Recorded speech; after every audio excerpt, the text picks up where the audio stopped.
The air is warm and still. There is dry earth underfoot, and somewhere close, the low orange glow of a charcoal furnace pushing heat into the evening. The smell is wood ash and something older. Metal, clay, the faint mineral sharpness of stone that has travelled a long way to get here. You are standing in a mud brick courtyard in the south of ancient Mesopotamia, and the day is ending. Tonight, we're starting with something a little different. A land without mountains, without ore, without the raw stone that makes copper or tin or anything harder than fired clay.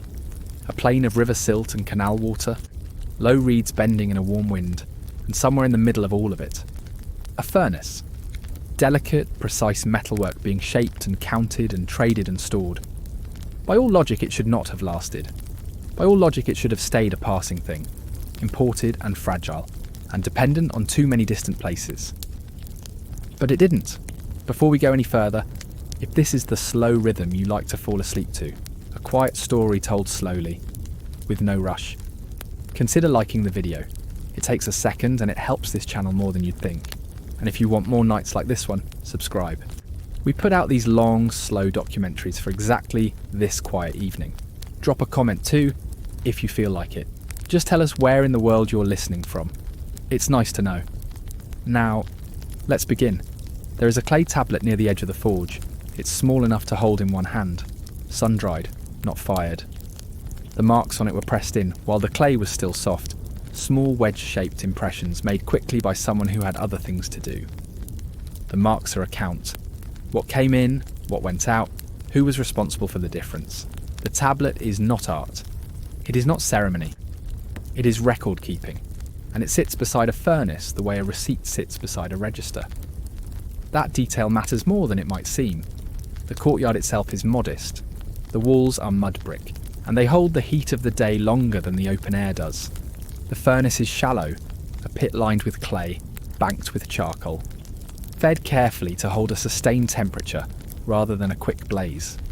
Beside it, a rough surface stone. Beside that, a small wooden bowl with pieces of a dull greenish ore.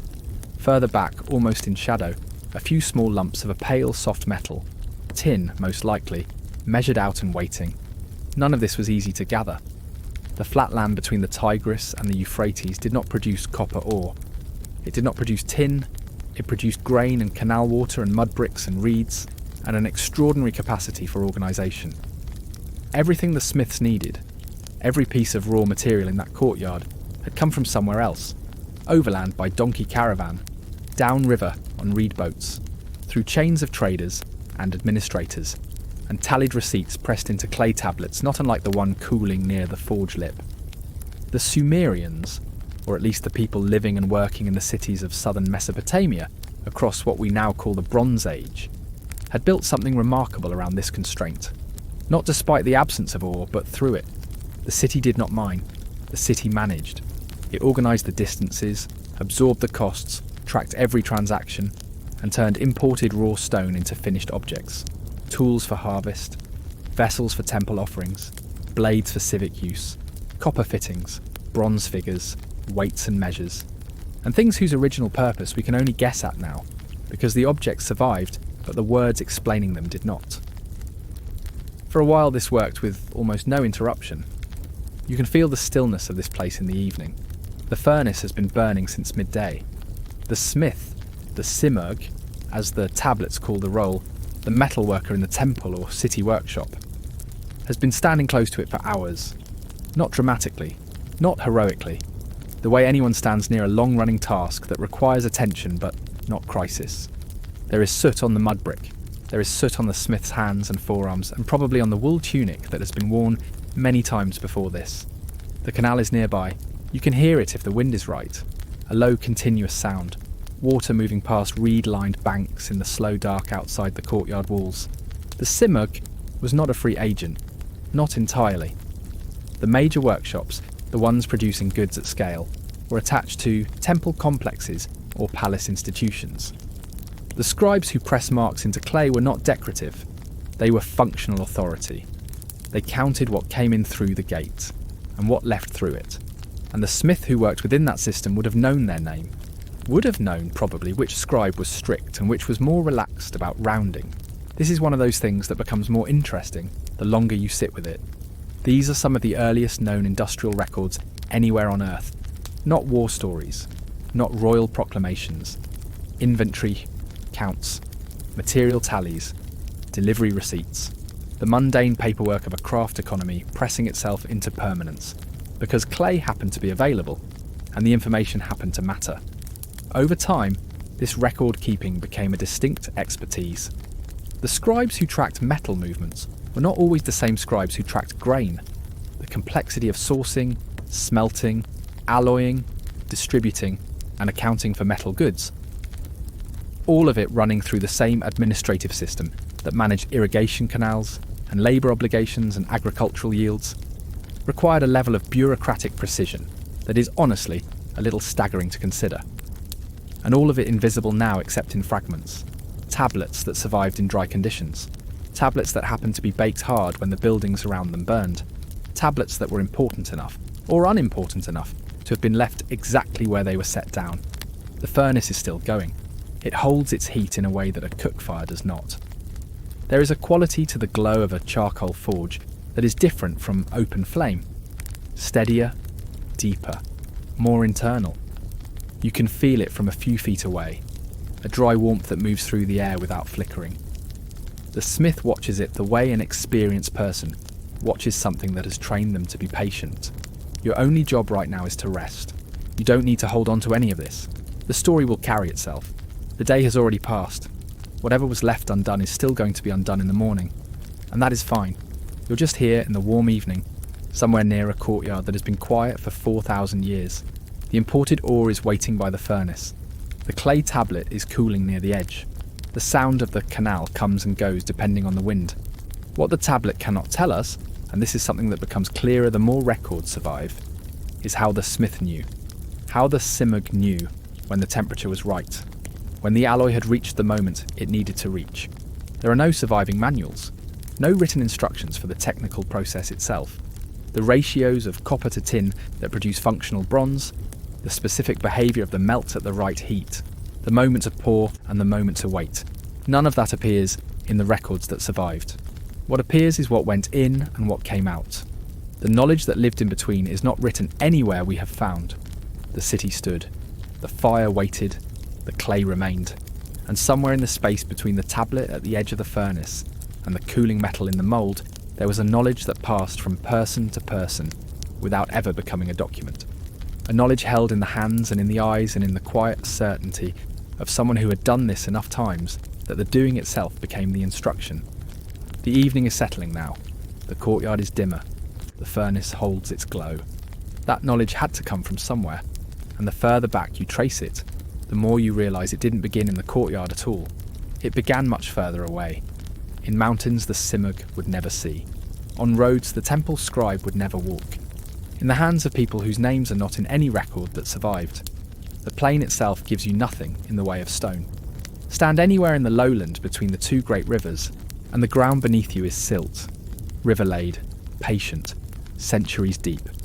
Good for mud brick, good for agriculture, good for canal digging and foundation setting, and the slow accumulation of settled life. Not good for ore, not good for hard stone of any useful kind. The alluvial plain of southern Mesopotamia is one of the flattest, most mineral-poor landscapes in the ancient world, and the cities that rose from it knew this in the way people know the weather. Not as a problem to solve, but as a condition to work around. Uruk knew it. Ur knew it. Shuruppak knew it. The major centres of early Mesopotamian civilization were built on the management of absence as much as the management of abundance. Grain they had, water they had, when the canals ran well, reed and clay and labour, and organisational capacity. All of that was there in quantity. What was not there was ore. The river ran, and what the river carried was mostly water. Copper came from the uplands to the north and east, from regions that scholars still debate in terms of exact routes and exact sources. Some likely moved down through the foothills of what is now Iran. Some may have come across longer overland corridors through Anatolia or along the Gulf Coast from places we still argue about. The copper arrived in various forms, as raw ore, as partially smelted material, as finished ingots. It came in quantities that the tablets treat with the kind of careful attention you give to anything that is both essential and scarce. Tin is the harder question. Where the tin came from is something historians and archaeologists have been working on for a long time, and the picture is still not fully settled. There are candidate sources in Afghanistan, in Central Asia, in parts of Anatolia, and the Iranian plateau. The specific supply chains remain genuinely unclear, which is not the kind of thing that gets said often about ancient trade. Usually the silence in the record is just absence of documentation. With tin, there is documentation. The tablets mention it, weigh it, allocate it. And still the ultimate origins stay blurry. The Sumerians received it. How it moved from source to city, through how many hands, across what distances, is a map that has not been fully drawn. What the loads arrived with was weight and accountability. Every ingot that passed through a city gate, every portion of ore transferred from a storehouse to a working courtyard, it moved through a system that wanted to know about it, not out of curiosity, out of necessity. The city did not have the luxury of casual accounting when the raw material it needed came from far away and cost considerably more than the grain grown on the floodplain outside its walls. Scarcity produces attention. In the cities of southern Mesopotamia, that attention had been formalised into institutions, and the institutions were not casual. The temple complexes that organised so much of early Mesopotamian economic life were not primarily religious centres in the way that word implies now. They were, among other things, warehouses, administrative hubs, places where goods came in, were counted, were stored, were allocated, and went back out again with someone responsible for the difference. The palace economies that ran alongside or overlapped with temple systems did the same thing on a different scale. The simurgh who worked within these structures was embedded in something much larger than a courtyard. The furnace was the end of a supply chain that stretched back through months of travel and dozens of intermediate hands. The scale of this is easy to underestimate. Bronze, if that is what the simurgh was working toward, did not begin with fire. It began with a decision, somewhere far away, to gather the right stone and move it toward a city that needed it. It began with a canal inspection, determining which routes were passable. It began with a trader, or a merchant, or a palace agent, arranging terms for a load that would not arrive for weeks. By the time the ore reached the courtyard and the charcoal was lit, most of the work of bronze had already been done. The fire was almost the easy part. Meanwhile, the city received what it received and made do accordingly. Scrap mattered.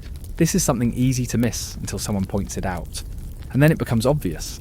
In a system where metal was imported at cost and tracked through layers of administration, nothing was discarded lightly.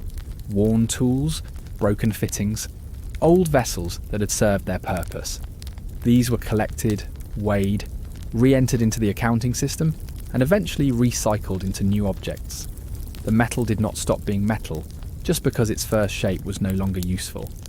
The tablets record scrap alongside fresh ingots, with the same careful attention to weight. A broken hoe and a new ingot are both copper in the record. Both go on the balance. Both get a mark in the clay. The balance, incidentally, was not a simple object. Weighing systems in early Mesopotamia had been developing alongside the metal trade itself. The same institutional impulse that produced careful metal accounting also produced standardised weights. Small stone or clay objects shaped to known measures, used across transactions to make sure one party's ingot was the same weight as another party's ingot. This sounds obvious. It was also a significant organisational achievement. Agreement on what a unit of weight means, maintained consistently across different cities, different storehouses, different traders, that requires trust, enforcement, and shared institutional authority. The cities of southern Mesopotamia had developed all three. The city managed what it could not produce, and what it could not produce it made irreplaceable. The artisan quarters where smiths worked were not always grand, they were functional. Mud brick walls, a working courtyard, access to fuel, proximity to the storehouse that held the metal. The physical setup was modest relative to what it produced. A visitor arriving at a metalworking courtyard would have noticed the smell first. Charcoal, and mineral heat and the particular sharpness of hot copper on stone. They would have noticed the quiet efficiency of the workers. Not rushing, not performing. Just working at the pace the work required. which in the case of smelting and casting was a pace dictated by temperature and material rather than by human urgency. The fuel was local at least. Charcoal could be produced from the wood and reed available near the rivers. This was one of the few inputs in the metalworking process that the southern cities did not have to import. Everything else, the ore, the tin, probably some of the specialised tools, had come from somewhere else. But the charcoal could be made here, which meant the heat was always available if the metal was. The constraint was always the metal. The heat was the one thing you could arrange yourself. And so the storehouses that held incoming ore were treated with considerable care. They were recorded in administrative documents, inspected, apportioned. A large institutional workshop might receive a delivery of copper, and the allocation, how much goes to weapons, how much to agricultural tools, how much to temple vessels, how much is kept in reserve, would be a matter of institutional decision rather than individual discretion. The simug received what the system decided to give. The scribe recorded what the simug produced. The system moved forward. The loads arrived slowly. The city learned to wait. And when the distant material finally cleared the storehouse door and moved toward the courtyard, someone reached for a tablet and pressed a mark into the wet clay. Weight received, weight allocated, weight accounted for. The narrow wedge of a reed stylus in soft clay, capturing the moment that mountains and rivers and months of travel finally settled into one mud brick room. The metal was placed on the balance, the clay was smooth and waiting. The number was pressed in, the number was pressed in, and then another number, and then another after that. This is what the record room felt like. Steady, repetitive, unhurried. A scribe did not rush. Rushing produced errors, and errors in a metal account were not small problems. They were institutional problems. They had to be corrected, rechecked, explained to someone. The safer approach was always to slow down, press each mark cleanly, and let the clay hold what it needed to hold. The tablets themselves were modest objects, small enough to rest in one hand, thick enough to hold their shape while wet. The scribes who made them worked with a cut reed, pressing one end into the soft surface at an angle to produce the wedge-shaped marks that built up into numbers, names, and quantities. Each mark was a decision, each tablet was a document, and the documents, once dry, became part of an archive.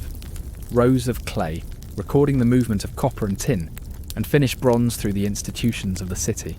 The archive room was cooler than the courtyard, quieter. The tablets dried in their rows with the patience of things that had all the time they needed. What the tablets from places like Uruk, Ur, and Shuruppak show, and they show this in considerable volume, is a system that had decided very early that metal was too important to handle loosely. The city weighed what arrived. It weighed what left. It tracked the difference. This was not an informal practice. The weighing of metal was done against standard measures, small stone weights, shaped and checked, so that the scale arm settling into balance meant the same thing in one storehouse as it did in another. A unit of copper in Ur was the same unit of copper in Uruk. The institution required it to be. For a while, this kind of precision ran quietly through everything. The scribe who handled metal accounts was not a general administrator. Metal was specialised enough to require its own tracking, its own familiarity with the categories and quantities in use.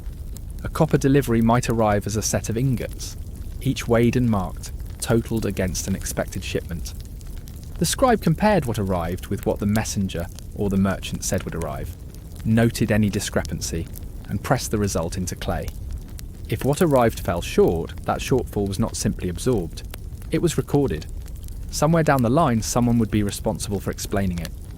This level of attention was not unusual by the standards of the institutions involved.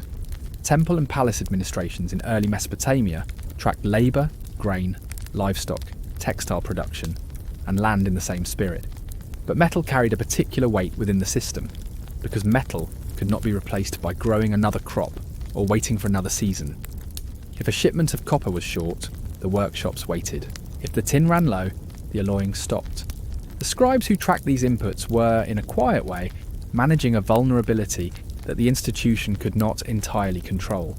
They could record scarcity. They could not produce abundance. The balance settled, and the scribe recorded what the balance said. The practical concern behind all this exactness was simple enough. In a city where every piece of imported metal had passed through multiple hands, paid for at cost, transported across significant distances, and allocated out of a limited institutional reserve, waste, loss, or diversion of that metal was not a minor inefficiency. It was a meaningful reduction of a resource the city genuinely could not afford to lose. The records that survive from these institutions include output accounting, as well as input accounting, what the Simurgh received, and what finished objects came back from the workshop. The difference between raw weight issued and finished weight returned had to be explained. Slag and loss during smelting were understood and expected. What was not expected was a gap that didn't correspond to any recognised process. The scribe knew the expected losses. The Simurgh knew the expected losses. And both of them knew that the tablet made the numbers permanent. What's harder to see in the record is the texture of the daily relationship between the scribal world and the workshop world. The tablets tell us clearly what moved between them: weights, quantities, finish counts, materials issued and returned. What they don't tell us, at least not directly, is how the allocation decisions were made in practice. Which objects were made first when material was limited, whether the Simurgh had any say in what was produced from a given delivery, or whether the institutional manager arrived each morning with a list, whether the scribe ever walked into the workshop courtyard and stood by the furnace watching the melt, or whether the administrative world and the physical world of the forge remained politely separate. The tablets say what went in, the tablets say what came out. Everything in between is the silence the record was never designed to fill. Over time, the accumulation of tablets became its own kind of knowledge. An experienced metal scribe, someone who had spent years tracking copper and tin through the system, would have developed a feel for the numbers that no single tablet contained. They would have known which workshops produced consistent output, which deliveries tended to run short, which categories of object used more metal per unit than the theoretical weight suggested. This institutional memory lived partly in the archive and partly in the scribe themselves, in the same way that the smith's knowledge lived partly in the work and partly in the hands. Two kinds of expertise, side by side, recording the same process from opposite directions. The scratch of the stylus, the arm of the balance at rest, the tablets in their rows. There is something quietly absorbing about a system this thorough. It tells you something about the people who built it. Not their names, almost never their names, but their collective decision that this material mattered enough to surround it with attention. Every transaction documented, every weight preserved, the impermanence of wet clay turned into permanence by drying and storage, and the luck of fires that baked the tablets hard enough to survive thousands of years of burial. The administrative record did not set out to be historical evidence, it set out to be a current account. The scribes pressing marks into clay were solving a practical problem, not preserving a legacy. And yet here the tablets are pulled from the soil of what was once southern Mesopotamia, now sitting in museums and storage collections, still telling anyone who can read them exactly how many units of copper entered a particular storehouse in a particular year. The detail is extraordinary. The intention behind it was entirely mundane. Meanwhile, the furnace continued its own silent accounting. The forge kept its own ledger, not in clay but in heat and time and the slow transformation of ore into workable metal. The slag that accumulated at the edge of a smelting operation was its own record of what had passed through. Waste material, leftover mineral, the part of the ore that did not become bronze. A skilled eye could read slag, could judge from it what temperature had been maintained, roughly how long the process had run, whether the mix had been right. This was not a reading that ended up on a tablet. It lived in the person who did it. The scribes could weigh the metal before it entered the fire and weigh the finished object after it left the mould. What they could not weigh was the interval, the heat that the Simurgh read in the colour of the glow, the specific moment when the surface of the melt moved in a way that meant something, the feel of a tool handle against a palm when the resistance in the metal was right. These were not absences in the record because the scribes forgot to document them. They were absences because the tablets were not built to hold that kind of information. The institution recorded what the institution could measure, and what the institution could not measure, it trusted to the hands that had always known it. The balance arm settling level, the stylus finishing its last mark. The tablet carried to dry in the cool quiet of the archive room, adding one more number to a record that was already very long. the forge glow was still visible through the courtyard door. The heat from it moved through the evening air in the same steady, patient way it always had. And now, moving closer to it, the courtyard changes. The archive room with its cool quiet and its drying rows of clay is behind. What is ahead is different. Warmer, lower, closer to the ground. The pit furnace was not a tall structure. It sat at roughly working height or lower, a clay-lined depression in the earth of the courtyard, shallow enough to tend from a crouch or a kneel.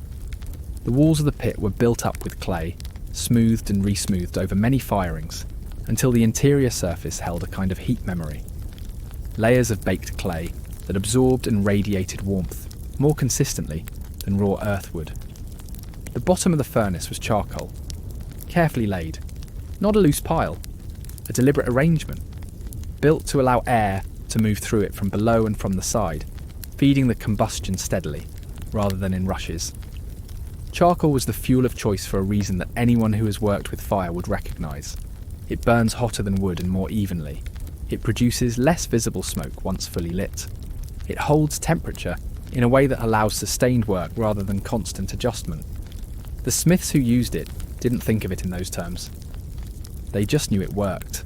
Knew from practice and from the person who taught them that charcoal was what the furnace needed, and that the charcoal itself needed to be good. Dry, well made, not green or soft.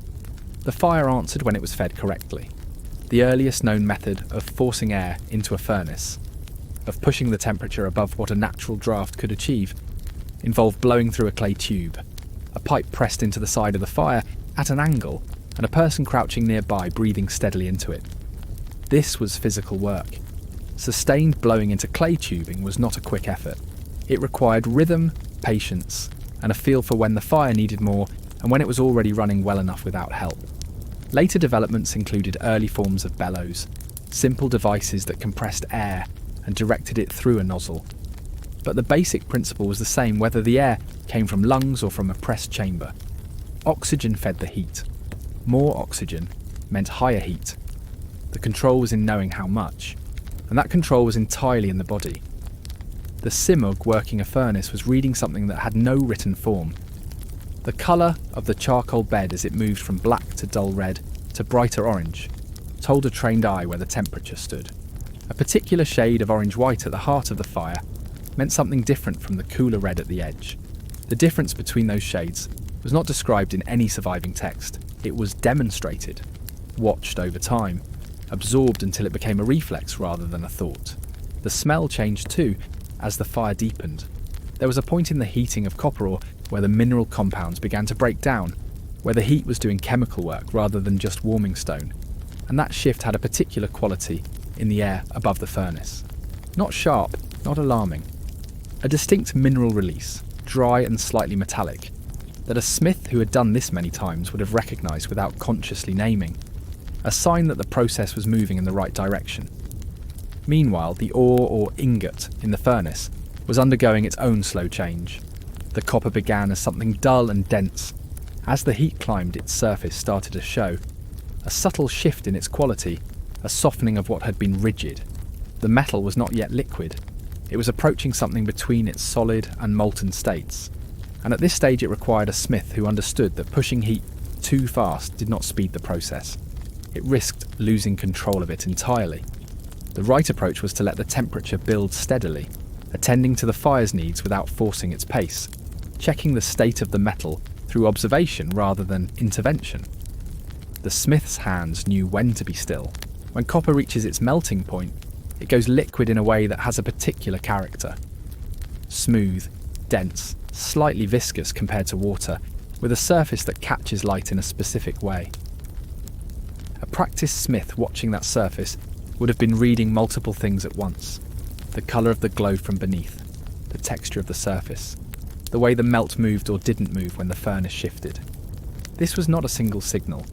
It was a set of overlapping ones, all arriving simultaneously, all requiring judgment rather than measurement. The crucible, a clay vessel that held the metal in the heat, was itself a tool that required understanding.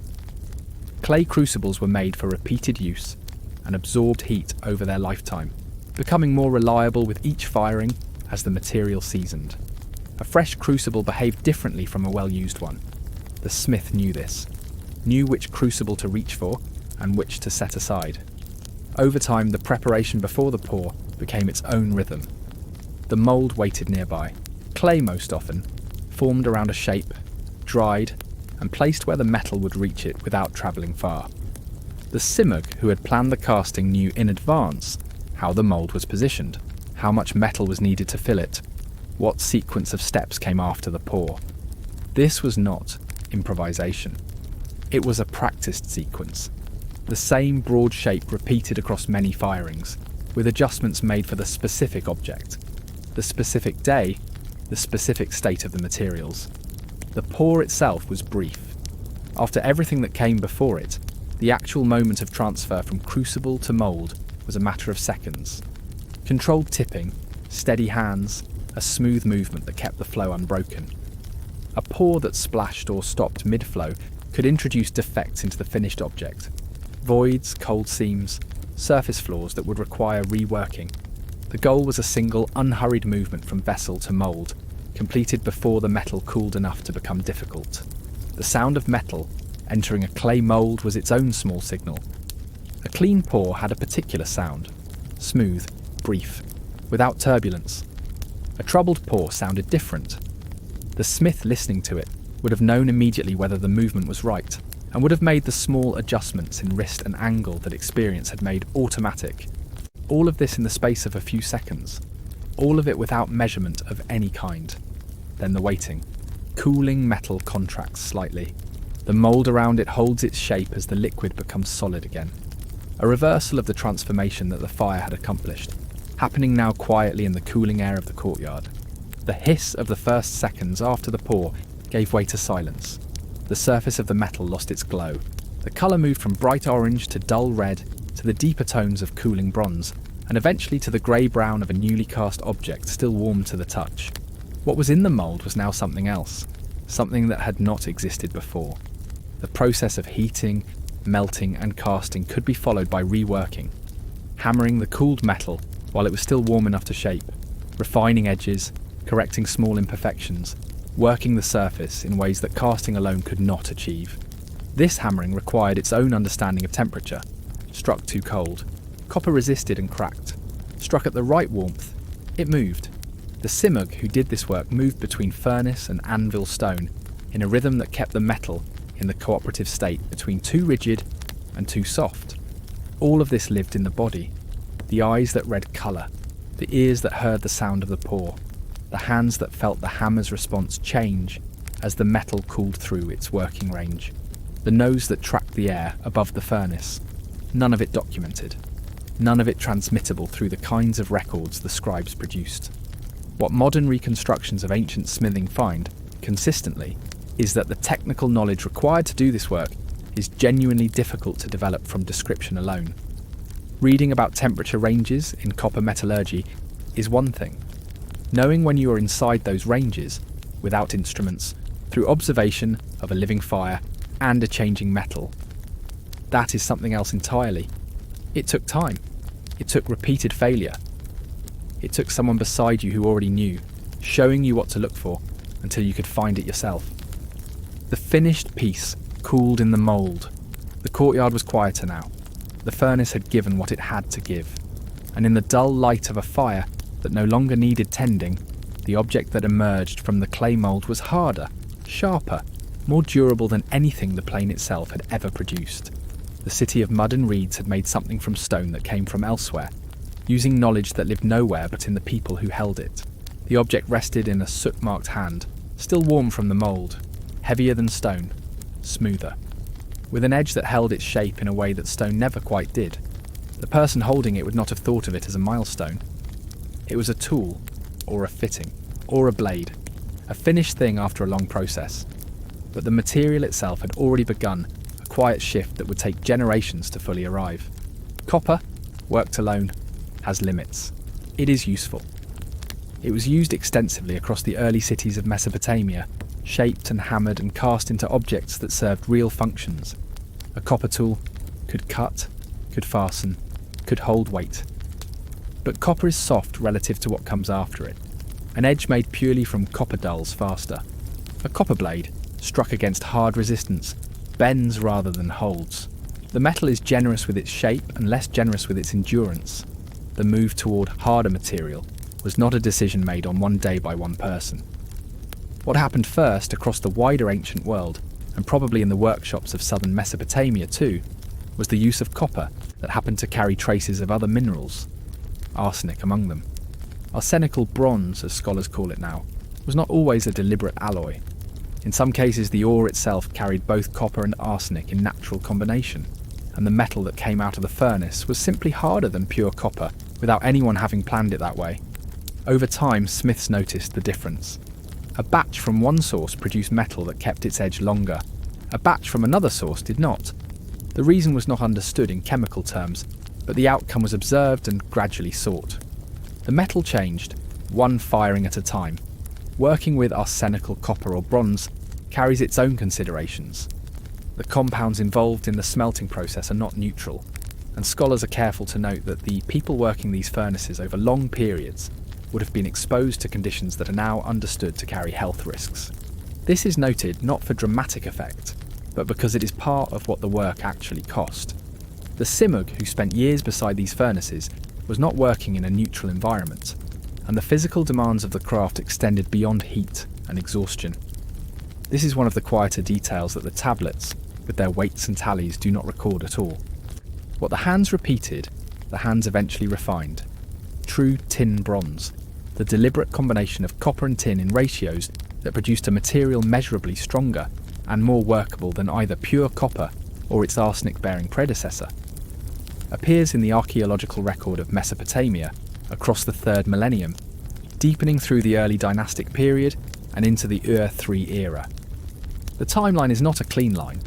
Different workshops, different cities, different sources of supply, different generations of smiths.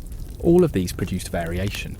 Some workshops likely stayed with familiar materials longer than others. Some had access to tin that others did not. The shift was real, but it arrived the way most technological changes actually arrive. Unevenly, locally, without announcement. What tin bronze offered was worth the complexity of obtaining the tin. The alloy was harder at the edge. It cast more cleanly in certain mould conditions. It could be worked hot and hammered cold with more predictability than arsenical material. A finished blade or tool made from well-proportioned tin bronze held its shape under sustained use in a way that gave it a longer working life. In a system where metal was imported at cost and tracked through administrative layers, longer-lasting objects had a direct economic value that everyone in the system, from the scribe to the storehouse keeper to the Sumerian, would have recognised. Over time, the difference became the standard. The finished objects that emerged from these workshops, across generations of refining practice, ranged widely in purpose and in the care that went into making them. Agricultural tools, adzes and hoes and chisels and points, made in quantities that served the working life of the city. Vessels, bowls and containers, some functional, and some made with more attention to surface and proportion. Fittings and fasteners of various kinds. And at the higher end of the range, objects made with the skill and material investment that marked them as something more than functional. Things intended for temple use, for palace contexts, for the graves of people whose deaths required ceremony. The royal cemetery at Ur sits at one end of this range, and it sits there conclusively. Excavated in the late 1920s by a team led by Leonard Woolley, the royal cemetery at Ur revealed a collection of metal objects that showed, with considerable force, what the bronze working tradition of ancient Mesopotamia had become by the mid-3rd millennium. Helmets, vessels, weapons, decorative fittings, and objects of remarkable technical precision, now held primarily in the collections of the British Museum in London and the Penn Museum in Philadelphia. These are named institutions. The objects inside them are named objects, catalogued and studied and displayed. What is not named anywhere in the record is the workshop that made them, or the person whose hands shaped the metal, or the lesson that was passed from one generation of Simurgh to the next to produce that level of control. The hands repeated. The names did not survive. This contrast is worth sitting with. The cemetery exists because someone of high status was buried with considerable goods, and the burial was preserved by soil and time. The workshop that supplied those goods left almost nothing. Some slag deposits, some tool fragments, some indirect evidence in the form of unfinished objects. The archaeological visibility of wealth and the archaeological invisibility of labour are not new observations, but they feel particularly clear here. The helmet that survived in the ground did so because it was placed in a grave with intention. The knowledge that shaped it survived nowhere. What is known through careful analysis of the surviving objects is that the metalwork from the royal cemetery represented a high level of craft practice. The alloy compositions, the surface treatments, the forming techniques, all of these reflect a tradition of accumulated skill rather than occasional achievement. Someone over a long period had worked out how to do this consistently, and that working out had been passed along enough times to still be present and reliable in the hands of the smiths who made these particular objects. The tool endured. The lesson behind it did not. The scholarly debate about where exactly the tin came from, the question that Part 2 left open and that remains open still, matters here because it speaks to how fragile this whole system was in supply terms. An alloy that depended on a material whose exact sources are still argued over today was, by definition, dependent on trade relationships that could be disrupted. Local practice could be refined indefinitely, but if the tin stopped arriving, the alloy could not be made. The tablets would record the shortage. The workshops would fall back on what was available. The system was sophisticated, but its sophistication rested on a network of connections that extended far beyond any one city's control. And yet the objects kept being made across centuries in forms that showed ongoing investment in the craft. The blades that emerged from these workshops were not identical to one another. Variation in composition, in form, in finish, these speak to local conditions and individual practice, rather than rigid standardisation. A smith working with the materials available in a given season produced what those materials allowed. Another smith, in another city, with access to slightly different tin proportions, produced something with a subtly different character. The range within any category of bronze object from this period reflects the reality of workshop-level decision-making rather than the application of a fixed formula. The lamplight caught the edge of a finished piece. The hand that held it was soot-dark from the furnace, calloused from the hammer, warm from hours beside a fire that had finally given what it was asked to give. The object would outlast that hand by several thousand years. What the hand knew, the particular ratio that had worked last time, the furnace behaviour that had produced the right temperature, the moment in the pour when everything had moved correctly. None of that travelled with the object into the ground. The artefact made it into the record. The knowledge that shaped it settled quietly into absence, the way most knowledge does when the person carrying it is no longer there to carry it. The metal endured. The lesson behind it rested somewhere between the fire and the forgetting. The lesson behind it rested somewhere between the fire and the forgetting. And that is where most of it still rests, if we are being honest. Not in a gap that scholarship has failed to close. Not in a mystery waiting to be solved. Just in the natural place where knowledge that was never written down eventually comes to rest. Inside the silence left by people who are no longer here to speak it. The furnace in that mud brick courtyard cooled long ago. Not gradually, the way a fire does when it is banked and left for morning, but finally. The workshop closed. The tools were distributed or worn away. The clay walls slowly returned to earth, the way mud brick always does when nobody tends it. The charcoal pit filled with dust and time.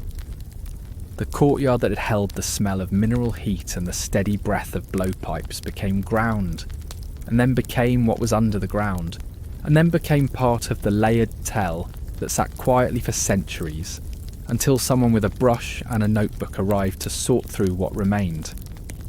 Much was lost in the long interval between then and now. The names of the smiths who worked these furnaces are almost entirely absent from the record. The tablets that tracked copper and tin and finished bronze were institutional documents. They recorded roles, the simurg, the overseer, the scribe, not individuals. The person who had learned, over a decade of work, exactly how the furnace behaved on cool mornings versus hot afternoons, exactly which colour shift in the charcoal bed meant the melt was ready. That person left no signature anywhere in the archive. Their knowledge was real and it was deep, and it shaped objects that have survived in museum cases for the past 100 years. But the knowledge itself departed with them, as quietly as breath. The spoken instructions are gone. The demonstration already meeting Kai. The moment when one smith crouched beside another and said, without words, "Watch this, pay attention here," cannot be retrieved. The particular timing that lived in the wrists and shoulders of an experienced simurg, the specific angle of a blowpipe that years of practice had found most efficient, the sound of a mould filling correctly. All of this was embodied knowledge, and it travelled no further than the bodies that carried it. The archive preserved the institution. It did not preserve the touch. What's easy to forget is how much of human skill has always worked this way. The everyday noise of the workshop is also gone. The small sounds that accumulated across a working day, the tap of a hammer on warm bronze, the hiss of cooling metal, the low exchange between a simurg and whoever worked beside them, the creak and settle of a mud brick wall in the heat of a Mesopotamian afternoon. None of that was ever going to survive. It didn't need to. It was just the sound of people working, which was not remarkable to anyone who heard it. Ordinary sound in the middle of ordinary days, in a city where similar sounds came from dozens of other quarters at the same time.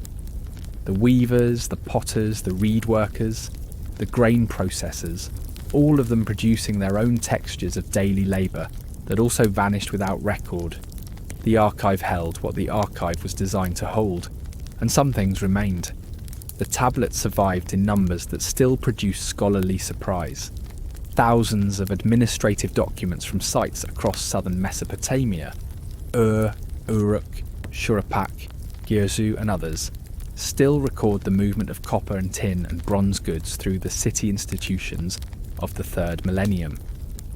The weight entries, the allocation lists, the output tallies, these are still legible, still being translated and interpreted and compared with other tablets and with the physical evidence from excavation. The institutional system that surrounded the forge left behind a record that, for sheer volume of surviving detail, is remarkable, not complete, not self-explaining, but present. The bronze itself survived too, in the places where burial and soil conditions preserved it. The objects from the royal cemetery at Ur still exist. Under the low light of museum display cases in London and Philadelphia, they rest with the particular stillness of things that have outlasted everything that once surrounded them. The people who commissioned them are gone. The ceremonies that accompanied their burial are reconstructed from evidence and interpretation rather than memory. The workshops that made them are known only as shadow and inference. But the objects themselves, the helmet, the vessels, the blades, the decorative fittings, retain the physical evidence of the hands that shaped them, the alloy composition, the forming marks, the surface quality that reflects a level of practice skill accumulated over a very long time. A bronze surface under soft museum light is a quiet thing to sit with. Modern scholarship has approached the Sumerian bronze tradition from several directions simultaneously. Archaeological excavation, metallurgical analysis of surviving objects, translation of administrative tablets, and comparison with similar craft traditions from neighbouring regions. Each approach recovers a different layer of the story. The excavation gives physical form. The metallurgy gives material detail, the tablet translation gives institutional context. The comparison gives scale. Together they produce a picture that is richer than any single source would allow, and still genuinely incomplete in ways that scholars are careful to acknowledge.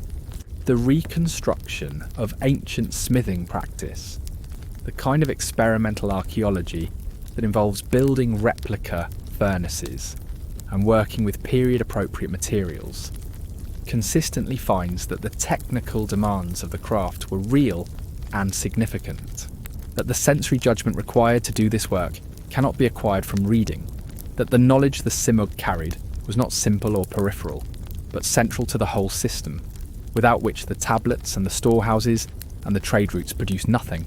The institution depended on the body. The body left almost no written record. Some things remained. The bronze endured. The historical shift that the bronze working tradition represented, across the cities of southern Mesopotamia and across the wider ancient world in which those cities participated, was not a sudden revolution. It was a long, patient accumulation of small gains in material control, better edges, more durable forms, objects that served longer before needing replacement. The difference between a copper tool and a well-made bronze one in the hands of someone using it daily over seasons was a practical difference that shaped the rhythm of agricultural work, of building, of administration, of the daily life of people whose names are also mostly absent from the record. The bronze mattered to ordinary existence in ways that the most spectacular objects from the royal cemetery often obscure. The adze, the chisel, the needle, the bowl. These were what most of the furnace's output actually became, and those objects, in their ordinary forms, spread a capability through daily life that gradually became the background condition of early civilization. The furnace left behind more than metal. It left behind the evidence of a particular human relationship with difficult material. The willingness to spend time, to learn through failure, to observe closely and adjust slowly, to pass knowledge forward through demonstration rather than documentation, to sustain a practice across generations without any guarantee that the supply chain supporting it would hold, or that the institutions organising it would remain stable, or that the effort would be remembered. Much of the craft faded. The names faded. The spoken lessons faded. The sensory map of a working furnace, built up across years of attention, dissolved with the people who carried it. What remained was the shaped metal and the patient human fact of having made it. There is something in that persistence that is not particular to Mesopotamia or to bronze or to the third millennium. It appears in every tradition where difficult material is worked with sustained attention over long periods, where knowledge lives in the hands more than the page, where the thing produced outlasts the knowledge required to produce it. The archive records the movement of goods. The museum holds the finished form, the gesture that connected them, the exact reading of a fire, the particular moment of a pour, belongs to the interval that neither the tablet nor the artifact can fully contain. The courtyard is empty now. The furnace is long cold. Somewhere in the stillness of a museum case, a bronze surface holds the last physical trace of a fire that burned in a mud brick courtyard 4,000 years ago. The hand that tended that fire is entirely gone. The knowledge that hand carried went with it.